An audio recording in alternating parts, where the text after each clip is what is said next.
fact, you want to hold that up. Just like, great, thank you, Dawa. I'm recording So, it right away. okay. So, yeah, maybe you'll need two hands.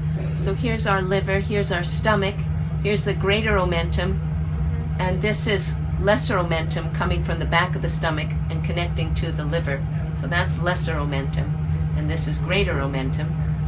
Now if we push this aside, we see that, wow, there's a lobe of the liver that even extends under the stomach where we know the pancreas is. So let's find the pancreas. Well, the pancreas we know is nestled in the duodenum, the first part of the small intestine that extends from the stomach. So that's our pyloric sphincter there. And here is the duodenum coming down. Let's lift it up and see if we see pancreatic tissue.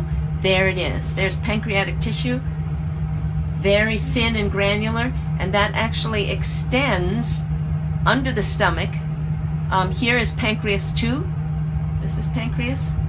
So it's very different from the spleen, which is there, which looks more like liver tissue. Okay, so spleen and liver look similar, but the pancreas is very light, very thin and delicate and granular. So this is pancreas, and the pancreas head is nestled in the duodenum and extends underneath the stomach and liver here. Okay, so this is pancreas right here. Oh, it's like a membrane. It's like very, a, yeah, it almost looks membranous. I see. So now, here's duodenum. So here's the duodenum coming down, down, down. Let's move this aside. And see its flexure right here? See that? Mm-hmm. That's the end of the duodenum. And it becomes the jejunum here. This is jejunum. Okay? Now, It's so much clearer. and now, forget about trying to find the junction between the jejunum and ileum. Can't do it. At least I can't. So, but we see the cecum, which is much larger in a rat, and we see the ileum. And the cecum. The cecum, oh, that's an excellent question. The cecum houses intestinal flora, bacteria that we need to help us digest, and how much we need them has been recently appreciated in the last couple of years. And the rat is much better at digesting vegetable matter than we are, plant matter, because they store a greater population of cellulose digesting and bacteria that can digest this material, much bigger than ours. So, so there's the ileum coming in, and the large intestine is going to exit from the other side. So ileum here, large intestine. Let's find its connection.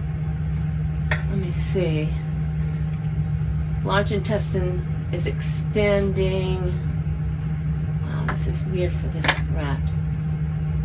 we thought it's Okay. no, So, all this mesentery is what the hell? Okay. So let me just find. Here's our large intestine. This is the descending large intestine. You see the fecal pellets? Let's follow it back. There's a fecal pellet in the transverse section of the large intestine. Let's keep following it back. Here we're following it down here. Down here. So it does, in this animal, it's almost the size of the small intestine. So there's the cecum. So it comes into the cecum, right? And then over here is the ileum, right? So there's the ileum, but I've never seen the large intestine so narrow on an animal. But that's it. That's it. So this is the ascending colon or large intestine here, coming up here. And here's a fecal pellet developing in it here, what we call droppings when they come out. And here's the descending colon or large intestine, okay? This is a female, there's her uterine horn. Okay, the two uterine horns are there. And they're the large intestine, which is going to become the rectum as it passes behind the uterus body, which is further down. And so now you need to find your kidneys. So check under the spleen, eh? And when you're going to want to maybe cut up here and find, oh, okay.